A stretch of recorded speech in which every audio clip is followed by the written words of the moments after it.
Hello everyone, all of you GBA type people, this is Spastic Strompfel, coming to you with the Week 3 Waiver Wire.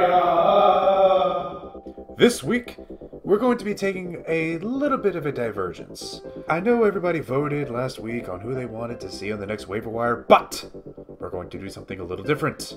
Today, we're not even talking about a Pokemon. We will be talking about a legendary character from Disney.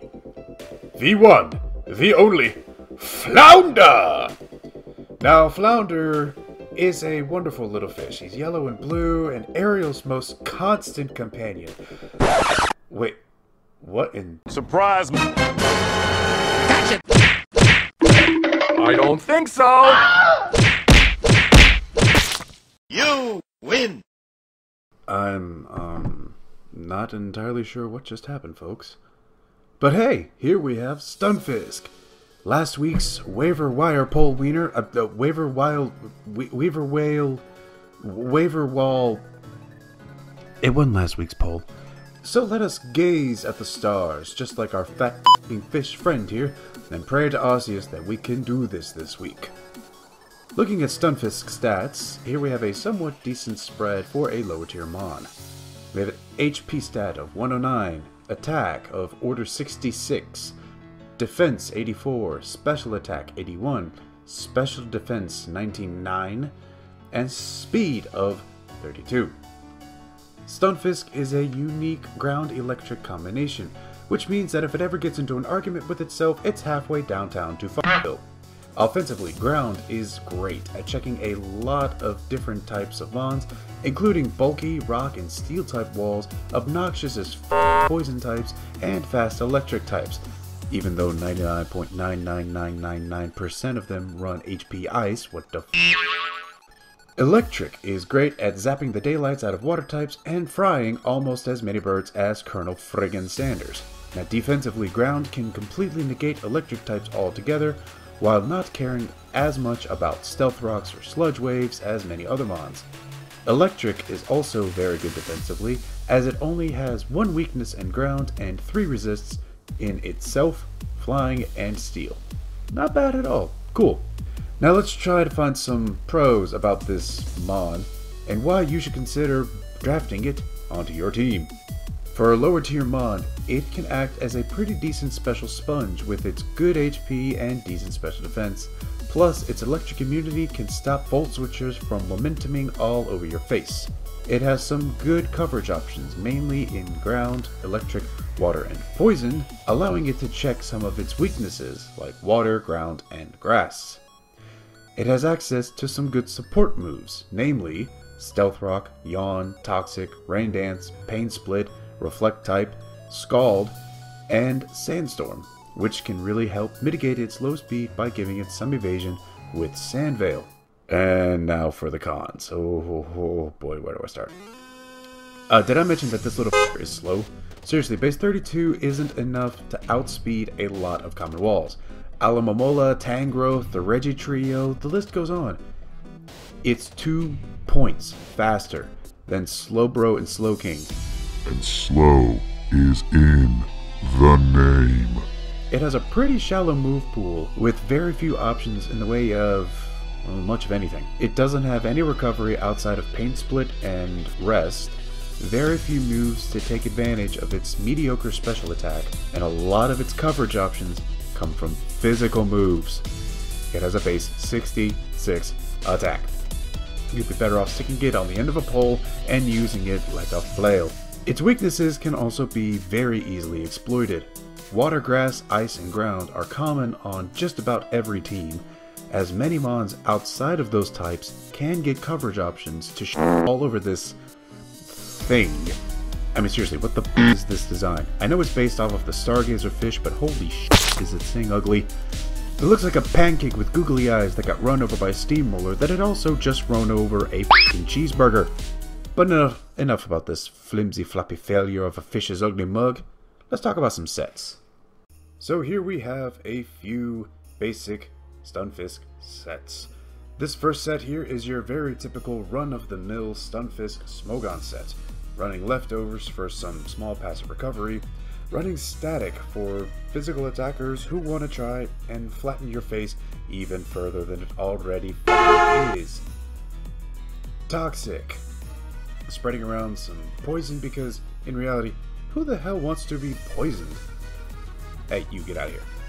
Discharge, for spreading around more paralysis while not being complete and utter taunt bait. Stealth Rocks for helping out your team to get some passive damage up. And Yawn for potentially phasing your opponents or just straight putting them to sleep. Very basic, very utilitarian set.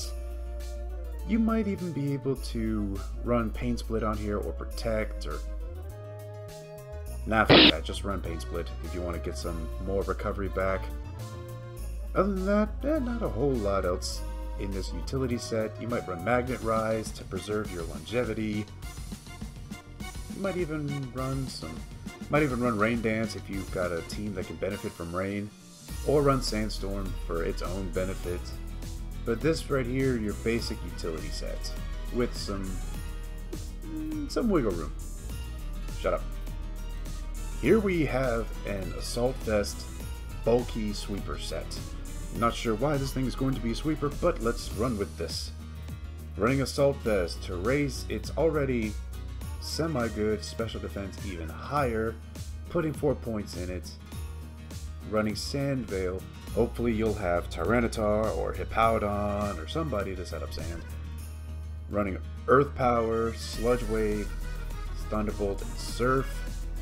Just some good coverage options with some very solid power to take advantage of this special attack with 252 EVs and modest nature, 252 points in HP, make it even bulkier.